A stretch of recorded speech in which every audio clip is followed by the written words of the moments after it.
కోతి మూర్ఖత్వం. ఒక చిన్న కథ. ఒక అడవిలో ఒక కోతి, ఒక ఎలుగుబంటి ఉండేవి.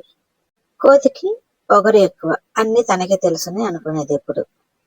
ఒకరోజు కోతి ఎలుగుబంటితో ఆకాశాన్ని చూపించి, ఆకాశం పచ్చగా ఉంది కదా అని అన్నది. అందుకు ఎలుగుబంటి నవ్వుతూ, కాదు, ఆకాశం నీలంగా ఉంది అని చెప్పింది.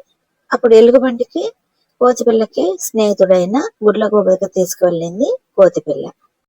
కోతిపిల్ల గుడ్లగూబని అడిగింది, ఆకాశం పచ్చగా ఉంది కదా అని. అందుకు గుడ్లగూబ, అవును, ఆకాశం పచ్చగానే ఉంది అని చెప్పింది. కోతిపిల్ల ఆనందంగా నవ్వుతూ ఎలుగుబంటికి ఏమీ తెలియదు అంటూ అక్కడి నుంచి వెళ్ళిపోయింది. కోతి వెళ్ళిపోయాక ఎలుగుబంటి గుడ్లగూబని అడిగింది, ఆకాశం నీలంగానే ఉంది కదా, మరి ఎందుకు అలా చెప్పావు అని. అందుకు గుడ్లగూబ ఎలుగుబంటితో, మూర్ఖులతో వాదించడం కన్నా ఊరుకోవడం మంచిది కదా అని అలా చెప్పానని చెప్పి సర్ది చెప్పింది. అప్పటి నుంచి కోతిపిల్ల కనిపించినప్పుడల్లా ఎలుగుబంటి అక్కడి నుంచి పరిగెత్తి పారిపోయేది.